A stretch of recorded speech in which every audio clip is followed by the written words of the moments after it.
Bismillahirrahmanirrahim. Assalamualaikum warahmatullahi wabarakatuh.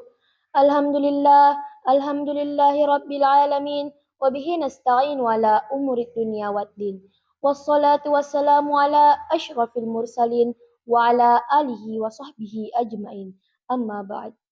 Pada kesempatan ini, saya akan menyampaikan kultum tentang menyambut Ramadan dengan saling memaafkan.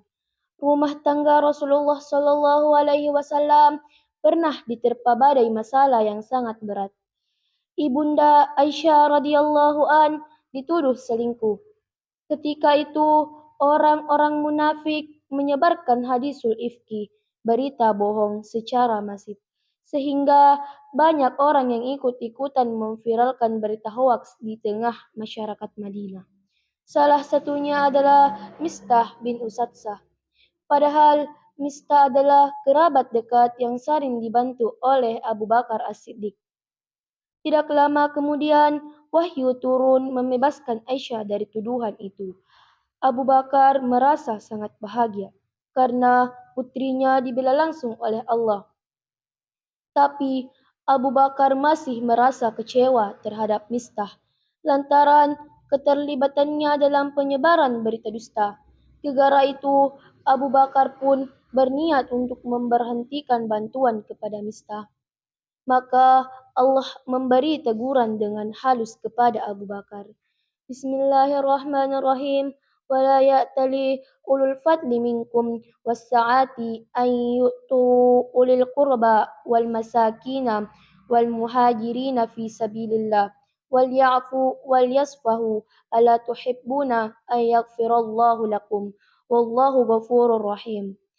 Dan janganlah orang-orang yang mempunyai kelebihan dan kelapangan di antara kamu bersumpah bahwa mereka tidak akan memberi bantuan kepada kerabatnya, orang-orang miskin, dan orang-orang yang berhijrah di jalan Allah.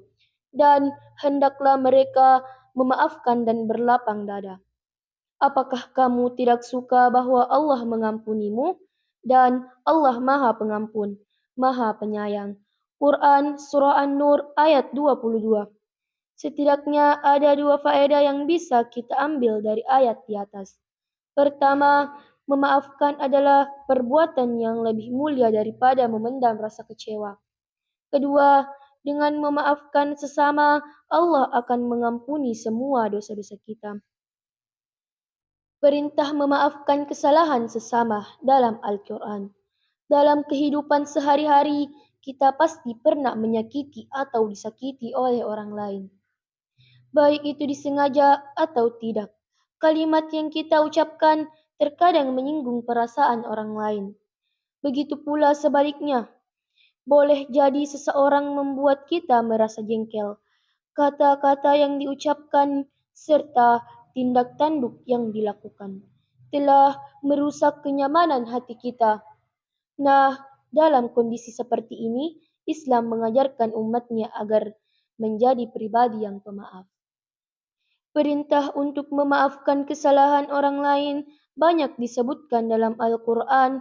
Salah satunya yang paling berkesan ada di surah Al-A'raf ayat 199 yang berbunyi Bismillahirrahmanirrahim.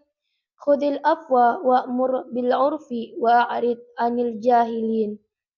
Jadilah pemaaf dan suruhlah orang mengerjakan yang makruf, serta jangan pedulikan orang-orang yang bodoh. Tinjauan bahasa perintah saling memaafkan dalam Quran Surah Al-A'raf ayat 199. Apa maksud ayat di atas?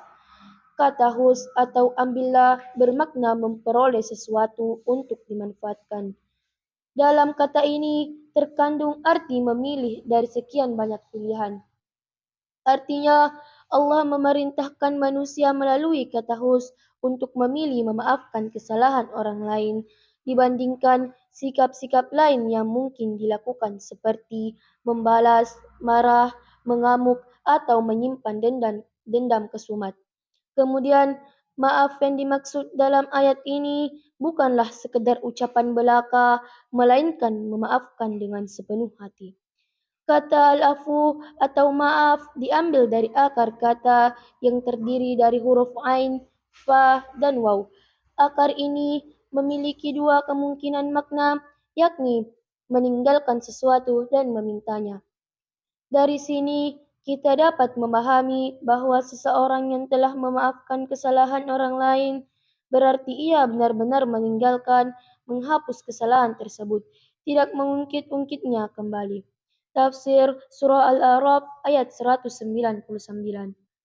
Sangat menarik pemaparan Al-Bikai rahimakumullah ketika mentadaburi potongan ayat Hus Al-Afwa, yakni ambillah apa yang telah Allah anugerahkan tanpa bersusah payah menyulitkan diri.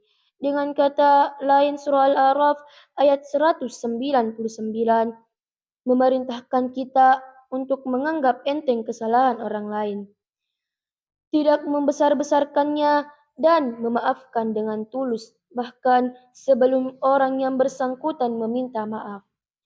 Syekh Abdurrahman As-Sadi rahimakumullah dalam tafsirnya berkesimpulan bahwa ayat ini merangkum berbagai sikap terpuji dalam bersosialisasi di masyarakat, mulai dari berinteraksi dengan baik seperti memaafkan orang lain, tidak saling bertikai, hingga memerintahkan segala perbuatan baik dan mencegah berbagai tindakan keburukan. Saling mengingatkan dalam ketakwaan. Keutamaan saling memaafkan kesalahan sesama. Dalam kitab Mauzu'ah min Ahlakir Rasul, Syekh Mahmud Al-Mishir berkata bahwa saling memaafkan adalah pintu terbesar menuju terciptanya rasa saling mencintai antara sesama manusia. Jika orang lain mencerca kita, sebaiknya kita membalasnya dengan memberi maaf dan perkataan yang baik. Allah Subhanahu wa taala berfirman, Bismillahirrahmanirrahim. Wa jazaa'us sayyi'ati sayyi'atun masluha faman 'afa wa aslaha fa ajruhu 'ala Allah innahu la yuhibbuz zalimin. Dan balasan suatu kejahatan adalah kejahatan yang setimpal. Tetapi barang siapa memaafkan dan berbuat baik kepada orang yang berbuat jahat, maka pahalanya dari Allah, sungguh dia tidak menyukai orang-orang yang zalim. Quran Surah Asy-Syura ayat 42. Dari ayat di atas dapat kita simpulkan bahwa memaafkan adalah ciri orang-orang saleh. Demikianlah Al-Quran memberi petunjuk meskipun seseorang telah sengaja mensalimi kita, menyakiti kita baik dengan perkataan atau perbuatan, tetap harus dibalas dengan kebaikan. Bismillahirrahmanirrahim. Walaman sabara wa ghafara inna dzalika lamin azmil umur. Tetapi barang siapa bersabar dan memaafkan, sungguh yang demikian itu termasuk perbuatan yang mulia. Quran Surah Asy-Syura ayat 43. Maka dari itu, di bulan Ramadan yang penuh berkah ini, marilah kita awali dengan niat memperbaiki diri, dimulai dengan bertaubat kepada Allah dan saling memaafkan kesalahan sesama. Karena salah satu ciri orang bertakwa adalah dia yang mudah memaafkan. Bismillahirrahmanirrahim. الذين ينفقون في السراء والضراء والكاظمين الغيظ والعافين عن الناس والله يحب المحسنين, yaitu orang yang berinfak baik di waktu lapang maupun sempit, dan orang-orang yang menahan amarahnya dan memaafkan kesalahan orang lain, dan Allah mencintai orang-orang yang berbuat kebaikan. Quran Surah Al-Imran ayat 134. Inti dari memaafkan adalah memperbaiki hubungan, dan ini menjadi pertanda keimanan. Nabi bersabda, Al-mu'minu ya'lafu wa yu'laf wa la khaira fi man la ya'laf wa la yu'laf wa khairun nasi anfa'uhum linnas. Seorang mukmin itu mau menjalin hubungan baik dengan sesama. Tidak ada kebaikan bagi yang tidak mau memperbaiki hubungan, dan sebaik-baik manusia adalah yang bermanfaat bagi orang lain. Hadis riwayat At-Tabarani dalam Mujam Al-Awsat nomor 5783. Hadis riwayat Al-Haytsami nomor 13096.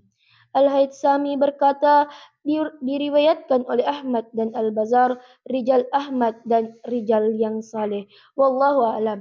Demikianlah kultum yang sempat saya bawakan. Mudah-mudahan bermanfaat. Wabillahi taufiq wassalam. Wassalamualaikum warahmatullahi wabarakatuh.